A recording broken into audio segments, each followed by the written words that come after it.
When we imagine the sustainable city of the future, we might picture metallic skyscrapers and drone taxis flying over oddly shaped houses, all covered in microscopic solar cells. But we probably wouldn't imagine a walkable district made up of brick buildings from the turn of the 20th century. What if we preserved older, historically significant buildings, altering and updating them for the future?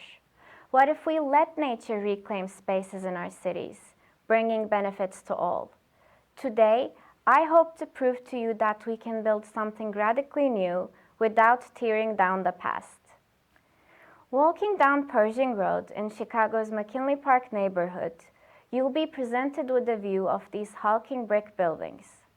The Chicago Central Manufacturing District was the first and one of the largest planned manufacturing districts in the country, but the industrialization of the 60s and 70s led to its abandonment. The picture really doesn't do it justice. These buildings and their site are huge.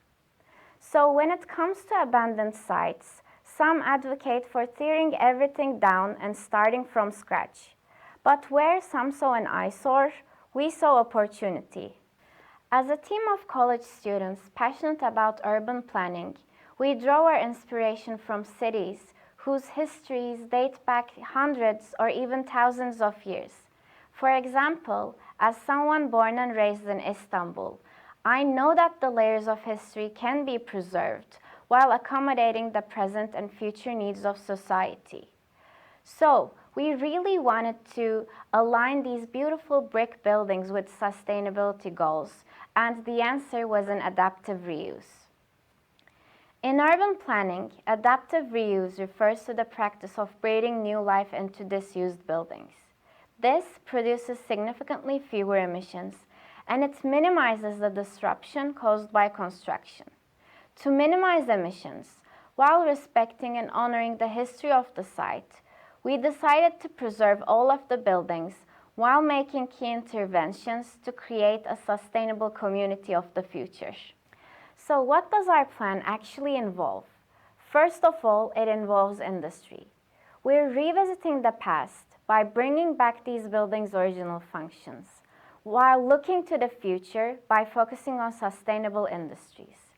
The site will be home to job training and execution in the solar and wind energy fields. Another major intervention we made was connecting the site to the existing McKinley Park community. Currently, cars speed down Pershing Road, cutting the site off from the rest of the community to the north. We redesigned the street to slow traffic, adding crosswalks, planters, and bus lanes. We also added commercial units to the ground floor of the buildings, inviting visitors into the site. After our redesign, pedestrians will feel safer walking down the street, stopping in at businesses, and enjoying the greenery. Also, to ensure we met the needs of the existing community, we conducted an analysis of the resources in the area and suggested businesses for our site to attract a grocery store, a hardware store, a daycare, and a community health clinic. A sustainable neighborhood should also offer ample opportunities for recreation and connection with nature. Our green walking and biking trail connects McKinley Park's namesake 72-acre park to the other natural areas on our site. Families can follow the green trail to rooftops covered in native plants, garden beds, and solar panels. The rooftops produce energy, absorb rainwater, sequester carbon, and provide opportunities for gardening workshops.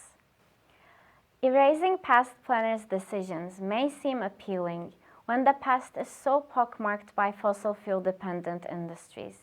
But we believe that urban planners have a duty to adapt existing cities to sustainability goals. So, before we break out the eraser, let's take out a pen. Let's adapt what we have instead of throwing it all out.